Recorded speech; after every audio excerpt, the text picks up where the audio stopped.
Hello viewers, recipes by সীমা নতুন এই চ্যানেলটিতে আপনাদেরকে স্বাগত জানাচ্ছি। আজকে করে দেখাবো সহজভাবে খাসির মগজ ভুনা রেসিপি। এটা খেতে যেমন মজা কিন্তু রান্না একেবারেই সহজ। চলে আসলাম মূল রেসিপিতে। কড়াইয়ে সরিষার তেল দিয়ে দিয়েছি, এর মধ্যে দুটো তেজপাতা, তারপরে এলাচ দারুচিনি দিয়ে কিছুক্ষণ পরে একটু জিরা এবং ধনিয়ার গুঁড়া দিয়ে দিলাম এবং এখন আমি পেঁয়াজের কুচি অ্যাড করছি। আমি আজকে দুটো মগজ ভুনা করব আর আমি মশলাগুলো কষিয়ে নিচ্ছি। স্বাদ মতো আমি লবণ দিয়ে দিচ্ছি, মানে পরিমাণ মতো। তো দুটো মগজ ভুনার জন্য আমি এখানে 4টা পেঁয়াজ কুচি করে নিয়েছি। এবার একটু আদা আর রসুন বাটা দিয়ে দিচ্ছি 2 টেবিল চামচের মতো। এবার মশলাটা ভালো করে কষিয়ে নিতে হবে।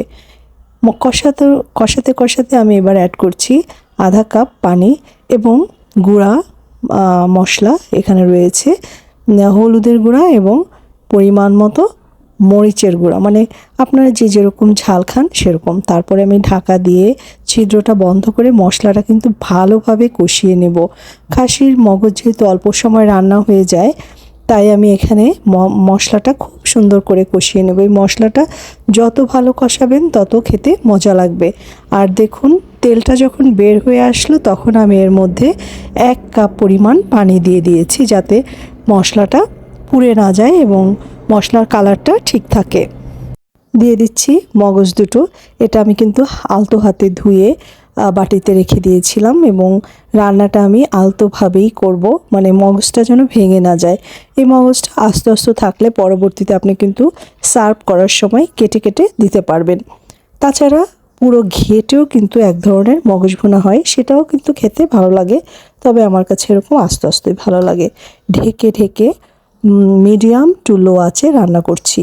আর মগজ দেওয়ার পরে কিন্তু আমি ঢাকার ছিদ্রটা আর বন্ধ করিনি, তাতে কিন্তু একেবারে এটা ভেঙে আপনার ঢাকনার গায়ে কিন্তু তেল মশলা লেগে যাবে।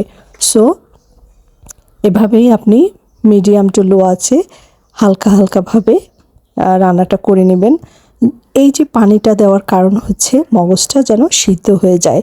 পানিটা যখন কমে অর্ধেক হয়ে গেল, এর মধ্যে আমি 3টা আস্ত কাঁচামরিচ দিয়েছি। আপনারা চাইলে চিড়েও দিতে পারেন, তবে এতে বেশি ঝাল হয়ে যায়।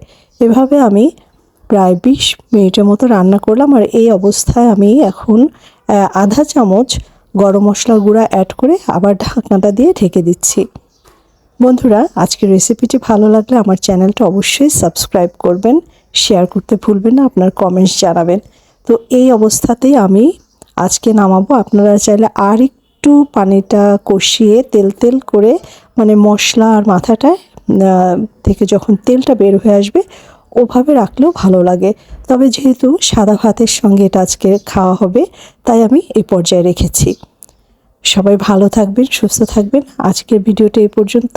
Good bye.